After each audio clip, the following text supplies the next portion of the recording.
Hello, everybody, and welcome to my 2023 to 2024 official winter season forecast. All right, guys, right now we're just getting into taking a look at what our current setup is for our current climatological season.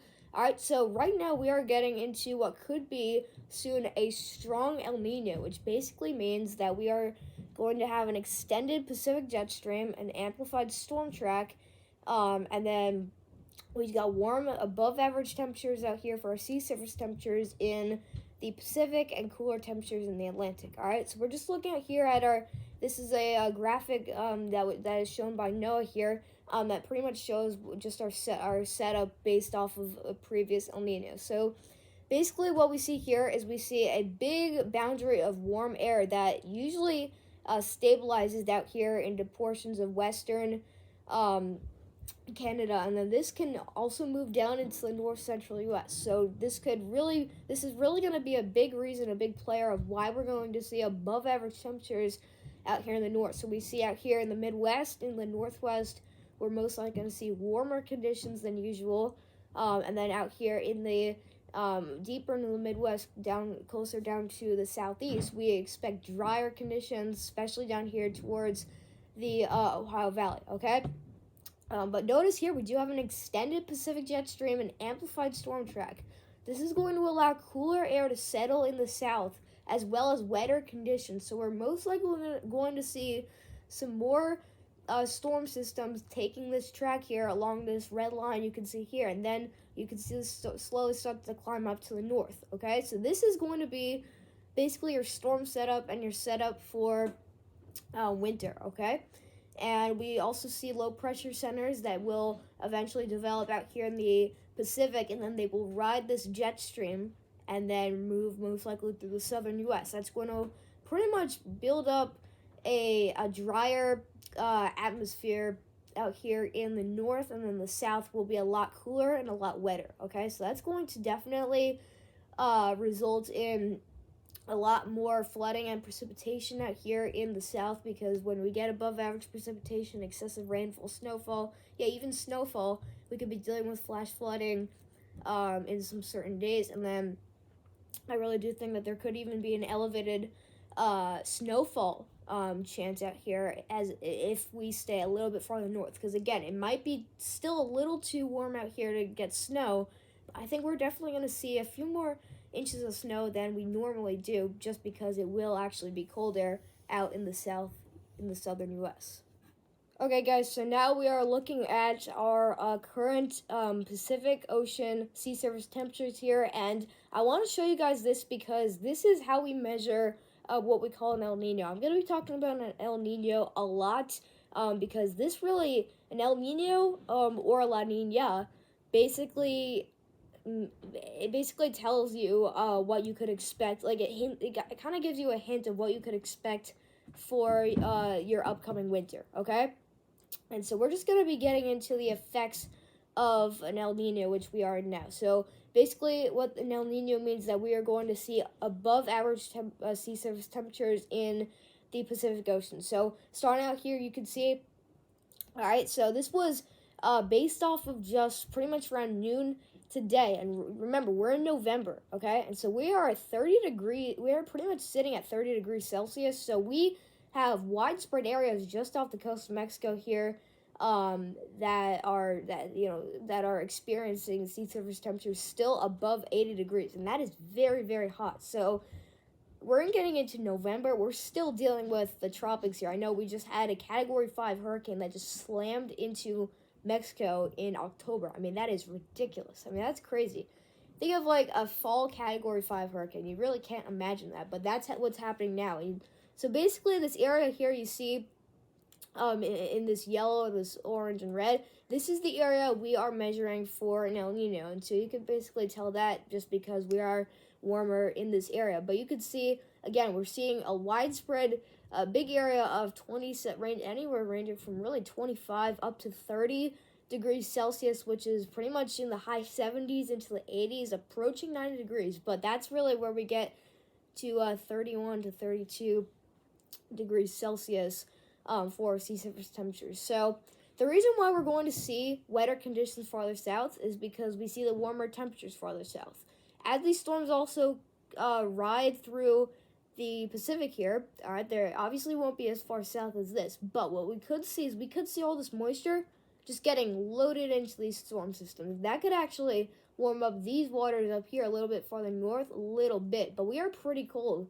And we're only 18 degrees Celsius here in that area. So we really just gotta make sure that we're aware of the different possibilities, what could happen as we get later and farther into winter, okay? So again, looking at this map here, you could even see that the Gulf of Mexico right here, we're getting into the Atlantic, is actually also warm. So if these storm systems ride through the southern U.S., okay, and they're close enough to the Gulf Coast, that could actually allow Gulf moisture and just a lot of moisture in general from the Gulf Coast and the Gulf of Mexico to surge up into the storm systems, allowing them to strengthen and get a lot more moisture built into them. But we're definitely going to be dealing with warmer temperatures out here in the Pacific. We're going to continue monitoring these temperatures, but I'm not going to show the Atlantic, but you can definitely look at that on your own, also on here on Tropical Tidbits. But the Atlantic is also very, very warm, and I'm afraid that the Atlantic is pretty much equally as warm as the Pacific, but I think that this is going to change. So many different things could happen here, but I think that what we can really expect is that we're going to see some more storm systems gathering more moisture from the Pacific, and I think we're going to see a storm track a little bit farther south. Alright guys, so now we're going to be getting into my official winter season forecast. Okay, so we're now going to be talking about my current temperature forecast. So starting it here in the northern U.S., I'm expecting above average temperatures because of that boundary of warmer air that I showed you guys on that graphic that was posted by NOAA. That's pretty much going to just be stationary across the portions of eastern Canada that will most likely dip down into the northern U.S. Well, this is a big reason of why I'm showing above average temperatures for the north. This is expanding all the way from the northwestern U.S., Washington State, Oregon, Idaho, Montana, Northern California, Nevada, all the way to the north central U.S. and the Midwest, where we see portions of Illinois, Indiana, and Ohio all in that risk. And I have pretty much extended this border or this boundary all the way towards the border of Ohio and Pennsylvania. That's where we get into the Northeast, where I'm expecting near average temperatures.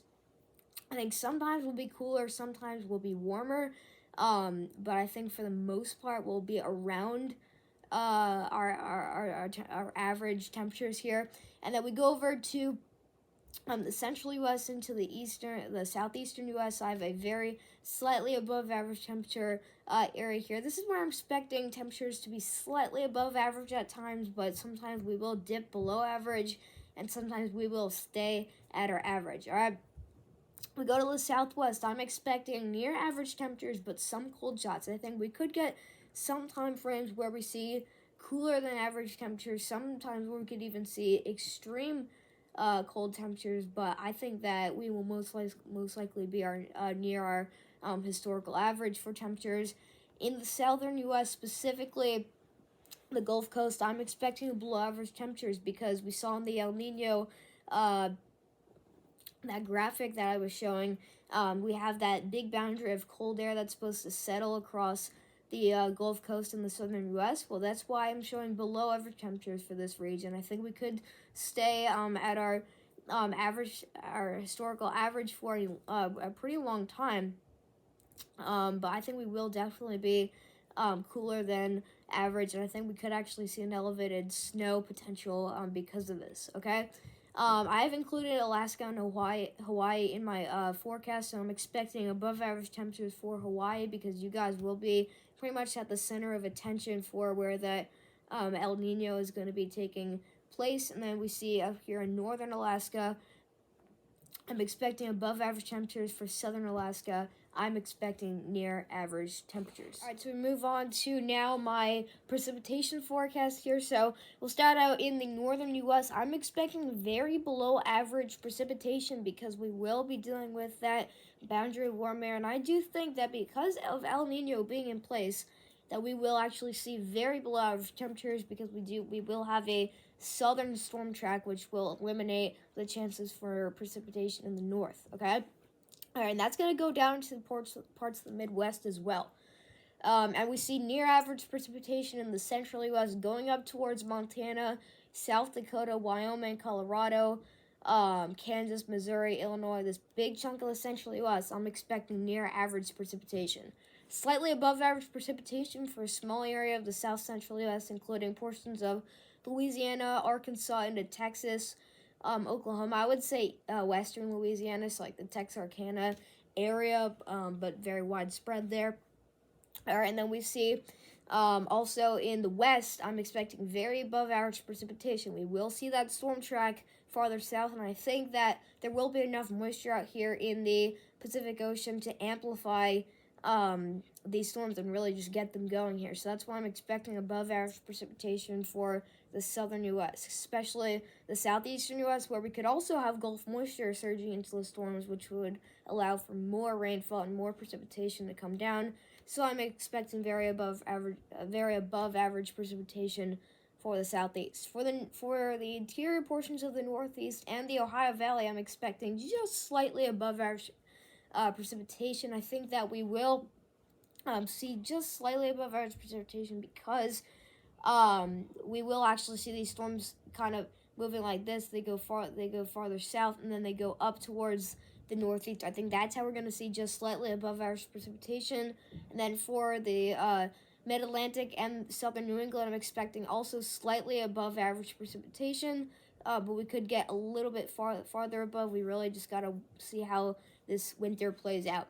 Slightly above average precipitation for portions of Alaska, and then into Hawaii, I'm expecting very high above average precipitation because you guys will be in the middle of the Pacific, which is where El Nino is currently taking place. All right, so for the next part of this video, we're going to be talking about my snowfall forecast. So this is a big topic that people are really interested in knowing, and so I've got all the details on what we could expect coming right up. So taking a look here at the northern U.S., we'll start here. I'm expecting very below average snow. I think that because we're going to be a lot warmer than usual, I think that we're not going to see nearly as much snow as we used to, because usually in this area we get at least, a few feet of snow every year, but I think that we could really only be topping off at a foot or so of snow. I mean, that's still a lot of snow, but for this region here, I don't think that we're going to see that much snow. I think we go down from the Dakotas into Minnesota, Wisconsin, and the upper Midwest. I think that's where we're going to see some below average snow. We're going to see warmer temperatures. That's just going to all lead to very below average snow. We go over to the interior Northeast. I'm expecting above average snow. I think that we're going to see a lot of storm systems moving up into the Northeast, bringing a lot of backside snow. We're probably going to see multiple feet of snow in this area, so be on the lookout for some big winter snowstorms coming up. For the mid-Atlantic and southern New England, I'm expecting very slightly above average snow. I'm really not sure still exactly of what could happen with our snowfall totals up here. But I think that I'm going to stick with the idea that we will see above average snow because we do have a pretty good chance for some big nor'easters coming up. But yeah, I do think that we will see some very slightly above average snow. For the southeast and portions of the Ohio Valley, I'm expecting near average snow. I think that if you're deep in the southeast, you're probably not going to see above like 3 inches of snow. But if you're farther north, you'll get some snow. I think you'll pretty much be at your average. For the southern U.S., I think we'll be slightly above average for snow totals because we're going to see cooler temperatures come in with that amplified jet stream coming out of the Pacific. So that's going to allow cold air to be stationary across portions of the south central U.S. So we just got to make sure that we're aware that there will be a chance for some above average snow out there. We go to the southwestern U.S., specifically the coastline here. I think we're going to see near average snow, but maybe some above average snow because we will have that cold air pretty nearby. For the mountainous regions of the western U.S., I'm expecting above average snow going into Wyoming, Nebraska, Colorado, Utah, that kind of area. So those upper elevations could definitely see more snow than usual. And up here in the northwestern U.S., I think we'll see slightly below average snow because we will be warmer. So when those winter storm systems or just those storm systems come through, they will most likely be more rain than snow. We go over to Alaska. I'm expecting below average snow for the entire state and no snow in the state of Hawaii. That is going to bring us to the last part of the forecast here. We're going to be talking about my main forecast. This is the moment you've all been waiting for. And remember, this is my official winter season forecast, so this will not change. These are my final thoughts and my final plans for what we can expect this winter. So starting out in the interior Northeast, going down towards the Ohio Valley, I'm expecting a cold and snowy winter. I think that we will see many winter storms move through the area, and it will be cold enough to bring some snowy conditions to this region.